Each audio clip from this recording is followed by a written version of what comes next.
Hello and welcome to Trigger Happy on the Commodore 64, and well, this came out in '88 and was released by well, a company whose name will strike fear into the hearts of any Commodore 64 player back then, and released by CRL.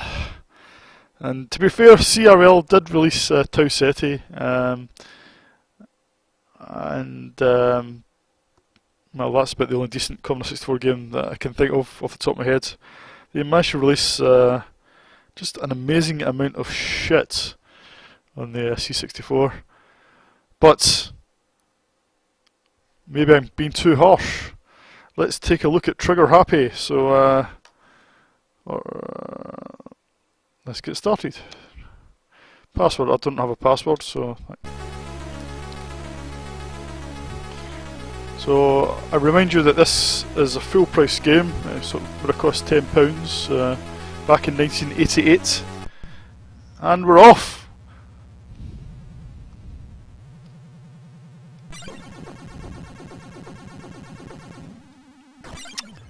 Well, it's not exactly Uridium, is it?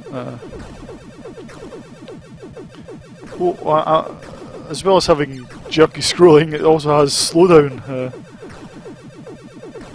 To be fair, there's the sort of smallest germ of a decent idea in here. It's just the execution is just well, it doesn't look like a full price game, you know, from 1988. That, you know, I wouldn't be happy paying £10 for this. Now you can pick up these things when it says bonus. Gives you more shield. So there's it's part shoot 'em up, part avoid 'em up. But yeah, the graphics look like they're made out of Lego, so they're a bit rough.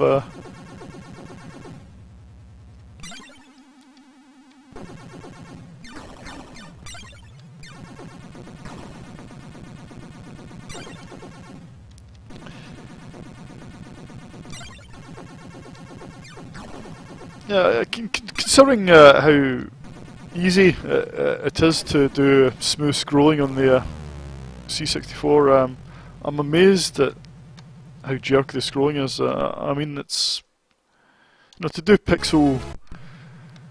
smooth pixel perfect scrolling. I mean, you know, the pixel movement itself is just changing the value of one register in the C64's memory. It's not hard. It's not hard. But somehow it was beyond the ability of the programmer here. Admittedly, scrolling the screen more than a character is done the same way in all games, just through CPU horsepower. That's the hard bit, but the actual smooth, pixel fine scrolling is easy. But never mind.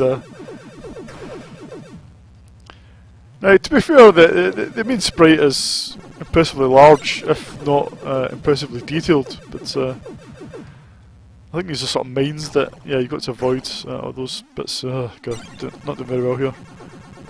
Yeah, unfortunately the ship's so big that it's quite hard to avoid things. I kind of like those big explosions on the deck, even if they are blocky, but I like the scale of it, but I'm not too keen on the scale of your ship.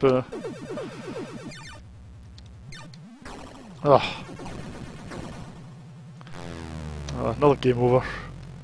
I have got to the second level of this. So anyway, if you'd a young kids back in '88 saving up your pocket money, $9.99, and you bought this, I think you'd be unhappy.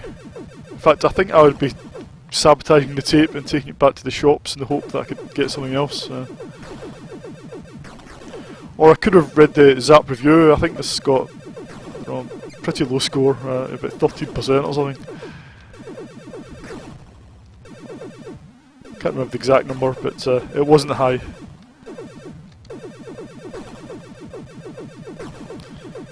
And this is the sequel to a game called Thunder Cross, I think, which is almost the same game. It's unbelievable how much code the program must have reused. Even down to the huge ship and the jerky rolling. Oh. Right, one more game. So yeah, so graphics are not very nicely coloured or detailed. The sound effects, I mean, even the sound effects slow down.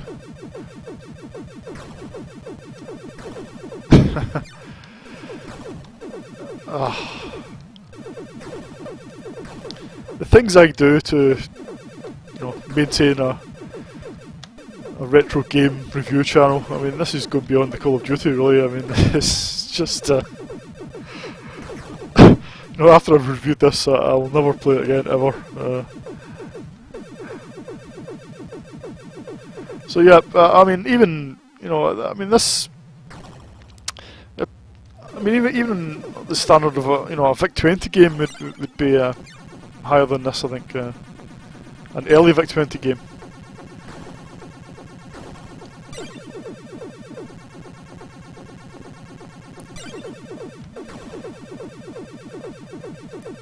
But see, with a bit more polish, there's almost a decent game in here. It's just, yeah, it would need a lot of polish, but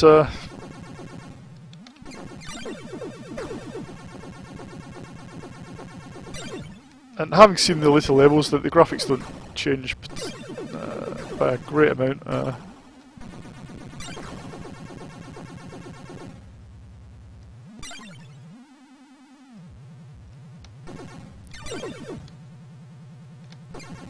Oh, managed to avoid these. Oh, I might actually get to the end of the level.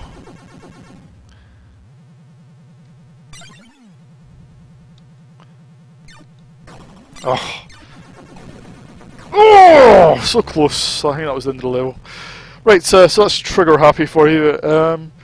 Not a great game. Actually, I just remembered CRL did release those horror adventure games like Dracula and Frankenstein. I think they were quite highly regarded adventure games, even though I never actually played them. But so Tau Ceti isn't the only decent game they released. Yep. So I'll give this Abomination 1 out of 10. Just because it did amuse me the first time I saw it in action, but I'm afraid the novelty factor's worn off. But 1 out of 10, and see you in the next video.